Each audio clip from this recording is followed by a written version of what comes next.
G'day gamers, Ranger Tony here with another episode of Baldur's Gate Enhanced Edition. When last we left off, we had just gotten to the Friendly Arm Inn and we had talked to Khalid and Jahir.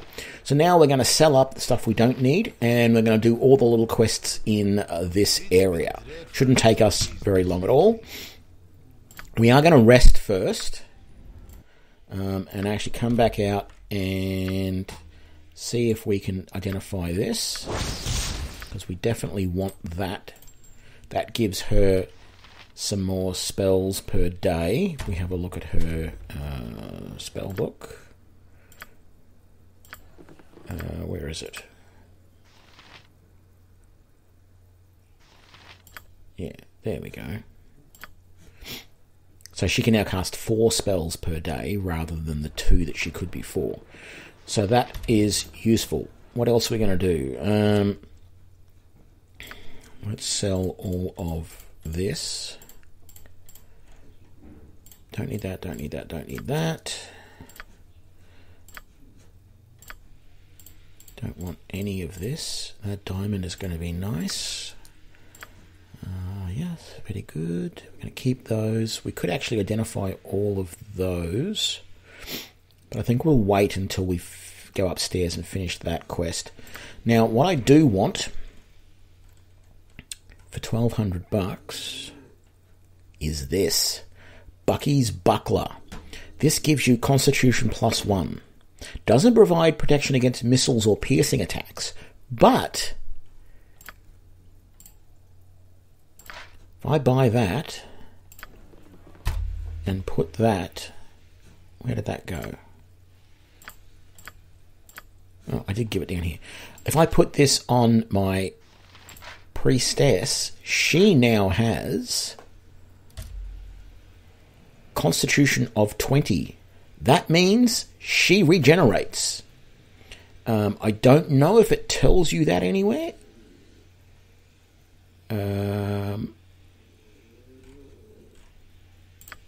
I really don't know if anywhere it will tell you, but now she will basically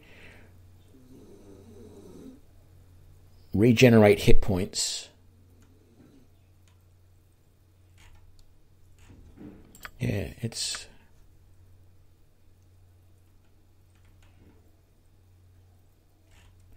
not really telling me, but that is what will happen. So actually she doesn't really need those potions anymore, if you think about it. She's got 2 more healing potions here, so I might just split those out and give 1 to each of these guys. I mean, she can cast healing spells anyway, but she's going to just naturally regenerate whenever she gets hurt. So hopefully we'll be able to see that eventually at some point. How much money did we have left? 747. I don't think we're going to be able to buy anything else that we really want just yet, but that's not a big problem. So let's do the other quests in this area.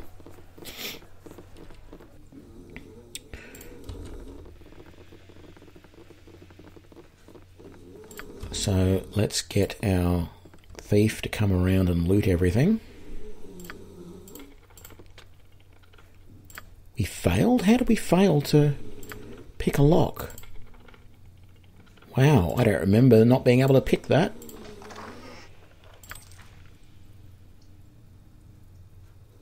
We really seriously can't pick that lock. There we go. Chainmail. So we want to talk to the guy here because you cannot get better than the stability stone walls provide. So there we go. That got rid of one of these. We can now, let's identify the other 2. That one's okay, so it gives you cold resistance, but it doubles all fire-based damage. So I basically just sell that one. And this, we need to rest again for this to work properly. This one here is the cursed one of femininity or whatever it is. Let's just come over into this room. I don't ever open up any of the... So this is a common room, I guess. And I'll just show you. So there's multiple people sleeping in, beds in here.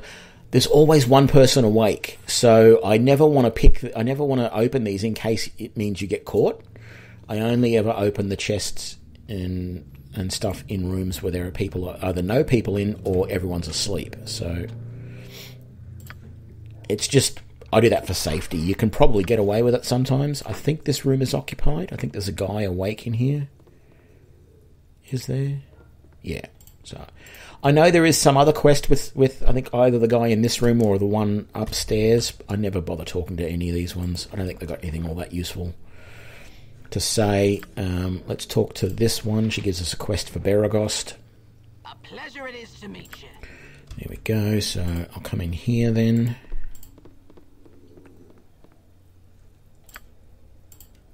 No, both of these are open. Don't want the other thing because I can't sell it.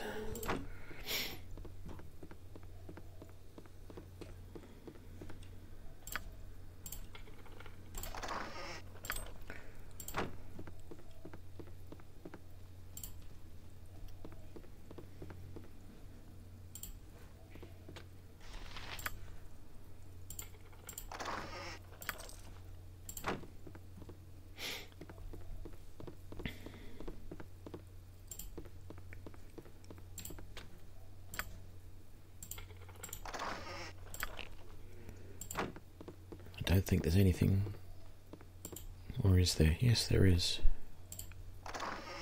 There's nothing in there though. Okay, let's get her back. Let's just everyone go downstairs.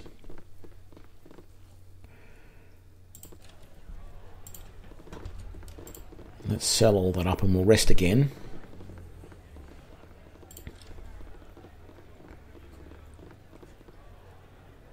Actually, rest first.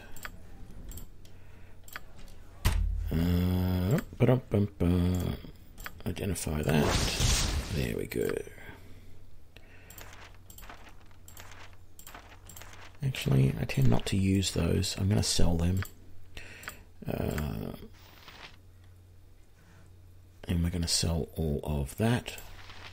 You can take that potion. Okay, so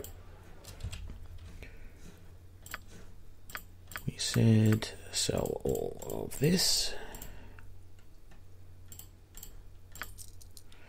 We have enough to buy one suit of plate mail. So we are going to do that. And we are going to give that to our undead hunter. Where did that go? There we go. There we are.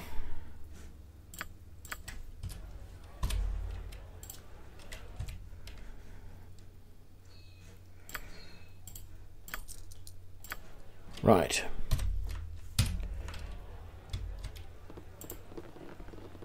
Let's at least introduce ourselves to Dawn so that he recognises us later. Not that we really need to. Bring me another flagon of ale. Then why do you bother me? Doesn't matter what you say there. It's always the same thing. Now, we haven't gone in and talked to the... I think she's a gnomish priest. I think it's a she. It might even be a he. Let's talk to the priest in here. Delana sounds female, but not gonna lock it into any sort of gender box. Let's just see what they have available. We don't really want anything here. Actually, did we end up selling the... No, we forgot to sell all that stuff. Damn it. I don't think she'll buy those, will she? No. That's alright. We'll sell them up after we finish killing all the hobgoblins. So let's head out here and go and kill some hobgoblins.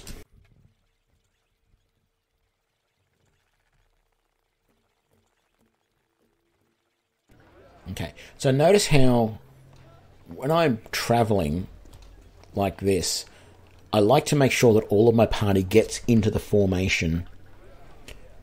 Like, I don't want to click and then click and keep doing that. If the back line gets too far away, that's not a good thing. You want everyone to stay in formation as much as possible, so that, because the idea is that using this ranged attack party, as we uncover opponents, even if I click up here, as we uncover opponents, the game will pause. And you need to make sure that that option is set, by the way. That's in gameplay under auto pause. You want to pause on enemy sighted. You want to make sure that that's turned on. Because if it's not, this does not work, right? Pausing on trap found is also a nice one as well, and weapon unusable is useful. I tend to find I like the pauses here in Baldur's Gate better than I do in, say, Pathfinder Kingmaker, because at least here it will actually tell you why it's paused. It'll actually tell you down here. So watch what happens when an enemy is sighted. There should be some hobgoblins just up here. Auto-paused, enemy sighted. You know why it's paused, right? But in, say, Pathfinder Kingmaker, whenever the game pauses, you have no clue. In fact, let's turn on the end of round pause and see if it actually tells us that. Because if it does, that's a useful thing to have as well. Anyway, one enemy here. We all set to attack, which stops us from moving forward any further, and all we're going to do is we're going to get in range to attack. Right, so it's the end of round, the game's just paused, so that's nice. It tells us auto-paused, round end. So we're still clicked here. Gee, end of round again. I'm going to turn end of round off. That happens way too quickly. But you'll notice that we just moved into position, we attacked, and that's all that happened. Now, there are more enemies here. Let me just turn off end of round auto pause, because that was a little... Later on in the game, it's probably useful to have end of round turned on. So if we now just move forward a little bit, we uncover another enemy, and we can select him to attack, and then kill that enemy. And then we move forward a little bit more. Okay, so that was only just the two of them there. But if there was a big group of them, attacking them in one or two at a time, so much better. Actually, we're going to pick up everything here because we're so close to where we can sell up that we're not going to leave stuff behind. But normally I wouldn't pick up the leather armor or the helmets because they're only worth a gold. Unlike in Pathfinder Kingmaker, where everything just works on weight, here it works on weight and inventory slots. You only have 2, 4, 6, 8, 10, 12, 14, 16 inventory slots per person. Once you've filled up all those slots, you cannot carry any more. There is devices that allow you to carry more, like jewelry, gems, rings, necklaces, potions, and there's another one for... So there's a jewelry bag, there's a potion case, and there's a scroll case. So they help you with that sort of stuff, but there's no like ammunition case or weapon case or anything like that. It would be nice if there was an ammunition case. So again, Hobgoblin, we click on him, we all just stop what we're doing, attack him, and even if I click all the way up here, because they pause on the next one sighted, I can then click on that. We don't go any further forward than we need to attack, and we're not getting inundated with multiple opponents just charging forward, and we're having to go to melee combat because there's so many opponents. I can even take the time here to organize my loot. Now, this is something in the original Baldur's Gate. Time did not pause when you went in to have a look at your loot.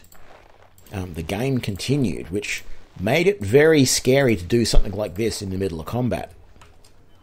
But time does pause in the Enhanced Edition when you do go into your inventory or character record or anything like that. So just clearing up some inventory space for my main character. So the other thing that I'm going to do here, there's another group of hobgoblins, another 2 hobgoblins just over here. But I'm also going to go and uncover on the world map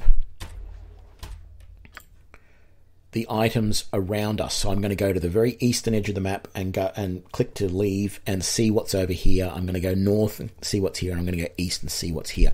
I do that on every map, and it's a good idea to do that because you uncover what's around you, and so you can go to those places later if you wish.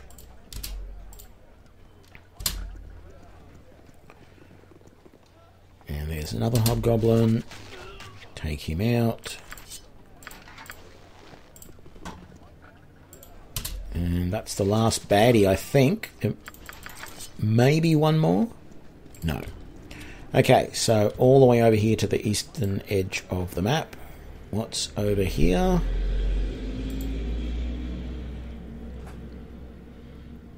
Peld Vail, travel 16 hours. We're not going to go there. Way beyond our level, that one. If you're playing just an individual, not a full party, and you want to pick up the Paladin Argentus, right now go here and you just go a little bit northeast of the entry and there is Argentus, and you can pick him up very, very early in the game and bring him with you if you want him as a companion. I used to do that all the time. My main party used to be my character, obviously, Minsk and Dynahair, Imoen, and Argentus. That was my party. So I would have Minsk and Argentus as my frontline guys with my character. Imoen was where my Imogen is. She's the middle of the back line. And then I would have... Actually, no. Sorry. That's the correct party. There's one spot missing. The other spot was Branwen, the cleric that you can pick up at the Nashkel Carnival once you release her from when you do Stone to Flesh on her and bring her back. And that's the party that I used to run most of the time because I felt she was a better cleric than keeping Jaheira in your party. And Khalid and his whining used to get on my nerves. But the canonical party, if you play Baldur's Gate 2, the canonical party that you sort of finished Baldur's Gate 1 with was yourself, Khalid, Jaheira, Imoen, and Minsk, and Dynahair. And it's a fine party if you want to put up with Khalid's whinging. So there is nothing directly east of Friendly Arm Inn. There is later on, but you can't go there now. So we've done everything we need to do in here. Let's head back in and sell up what we've got.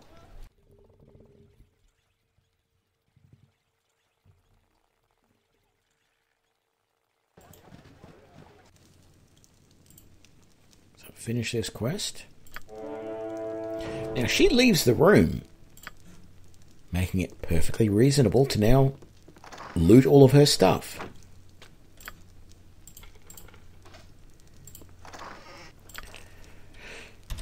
And there we go. A little bit more gold and a gem.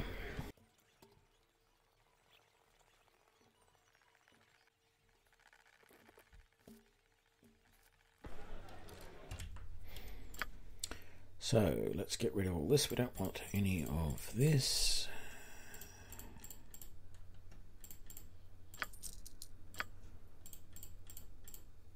See, the leather armor's not worth it. The bastard swords are, because they're 5 gold each. They're worth bringing back. But the leather armor isn't, nor is the helmets normally.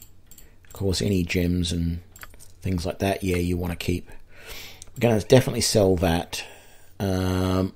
Probably not going to use those. The Belt of Antipode is too big a disadvantage to use. I'm going to keep the Minor Drain, put that on her. And 829. Not quite enough to buy another plate mail. But that's fine. We will get more gold soon enough. Let's sell that magic missile. She can already cast magic missile anyway. And she can do it 4 times a day if she needs to right now, and it will only get more as time goes by. So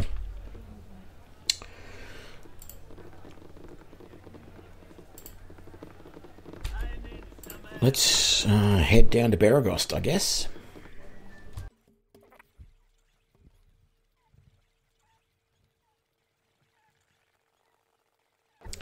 So yeah, that's all the stuff we can really do here at the Friendly Arm Inn. There's nothing else really sort of hidden around here or anything like that that's worth doing. At least nothing I've ever seen, found myself, or seen in guides or anything like that.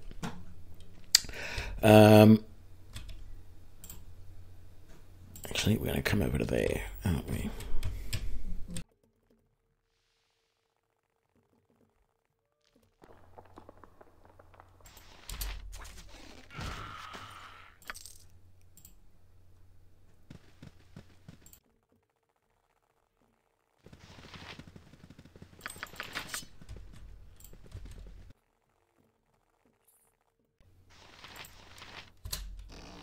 Moore's Varts.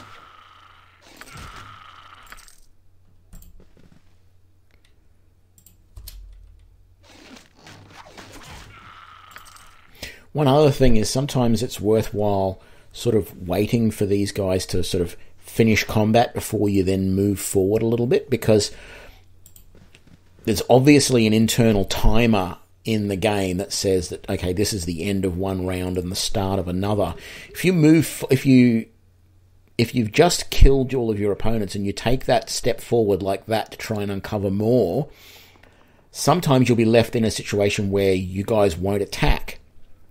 And it's obvious that the game is saying, well, you've made a move, you now have to wait a round before you can attack, and it just seems to mean that your opponents can rush in. So you're actually better off just waiting a little bit most times before you go anywhere. Now, I am going to come back up here only because I want to uncover the road and follow it around. So I'm going to come back over here to where the road is, follow it all the way around, and just make sure it's fully uncovered. Ooh, kobold.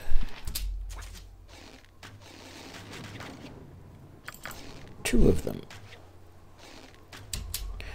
Sometimes it's useful to remember to click on the opponents once another one is gone, because your guys don't always move into position and fire. Like, it was just me that was attacking then. The other guys were sort of standing back because I think technically they weren't in range. And so you really do want to keep clicking on your opponents to be sure that you're always set properly. Always have a target set. So I'm just coming over here, following this path. Yeah, we did all of that over there before. Now, I think there's a couple of bandits along here, or is it a different one I'm thinking of? No, I guess we're wrong. I thought there was some bandits along here somewhere. Maybe if I come back up this way, there'll be bandits. No. Let's just walk all the way up here. Turn around and walk back.